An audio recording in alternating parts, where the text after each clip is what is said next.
Today's children are very conversant with technology, so much that a 3-year-old can navigate through a smartphone, tablet, and other gadgets with ease.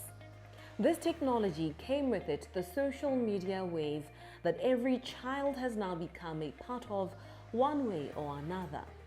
Younger children are now into games, while older ones are into your Facebook, Twitter, Instagram, TikTok, YouTube, and many others. The availability of these various social media platforms has become instrumental in being teaching aids for children, especially after school, while also keeping them entertained. However, the repeated use of these can make children have a negative perception of reality due to peer pressure, especially teenagers.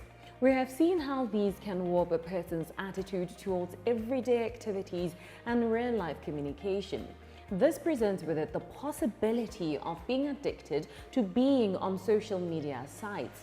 While social media addiction can happen to anyone, there's no doubt that children are more prone to developing this problem. While there's nothing inherently bad with interacting with friends online or exchanging photos, but for a lot of children, the line between the virtual world and offline reality can become quite blurred.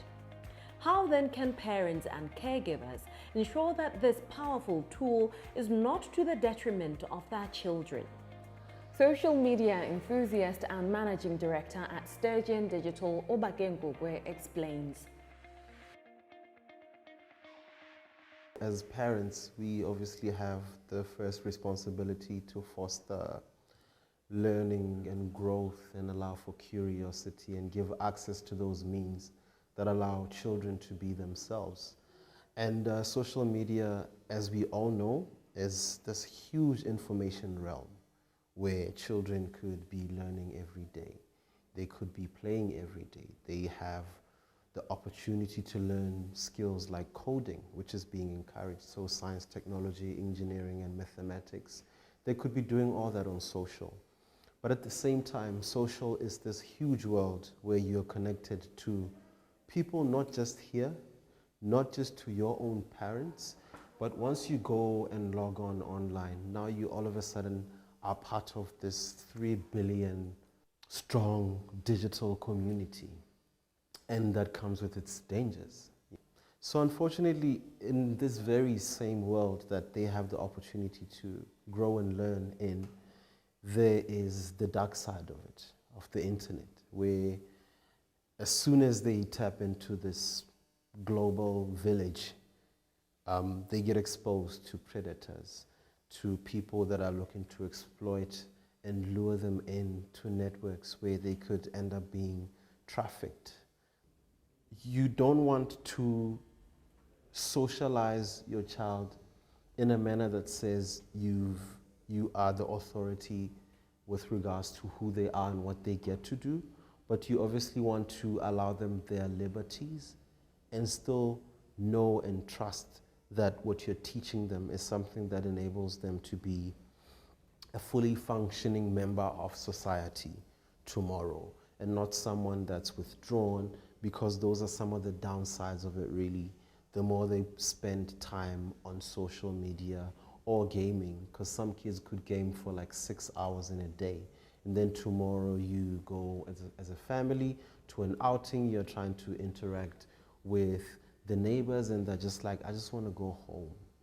And already that speaks to some, I don't want to call it dysfunction because we're different as people. Some people are more withdrawn than others. We do prefer to be who we are. And so as parents, I think you try to do the best that you can do. There is no one right answer, but I'd encourage and urge all of them to spend as much time doing the physical stuff and even talking about the things that maybe kids experience on social, just so that you're part of that conversation and you're part of that world. At least you're helping guide them or even influencing what it is that they want to consume on digital, yeah. But Obakeng, what age is it okay for children to be on social media, and what should social media be used for at different stages of a child's development? I've been fortunate to work with social media from early on. And one of the things that I observed is the social media platforms themselves try to prescribe the ages. For example, on Facebook, you cannot join Facebook if you're under 13.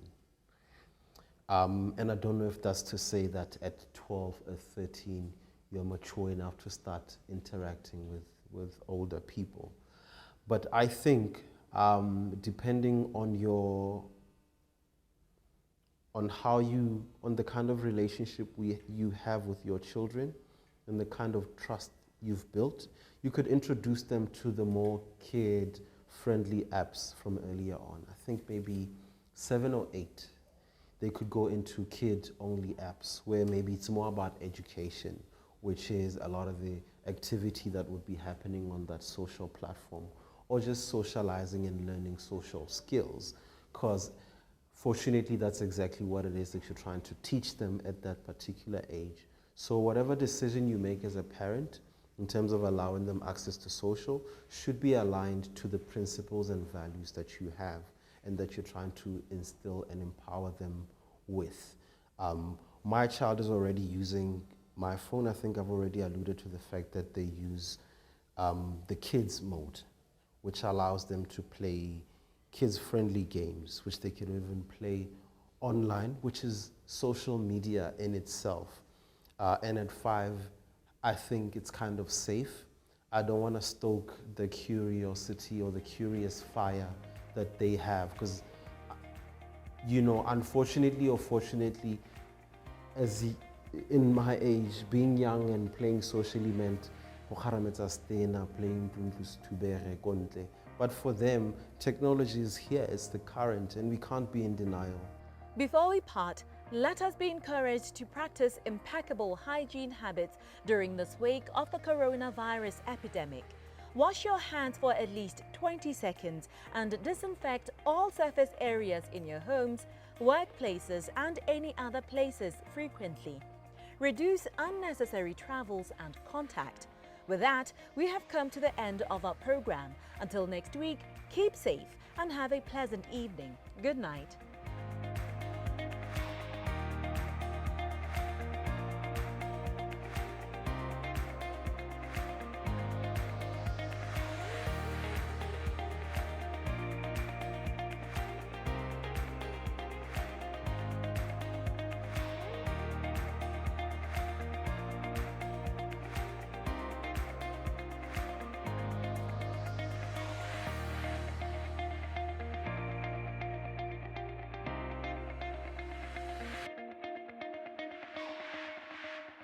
This program was brought to you by First National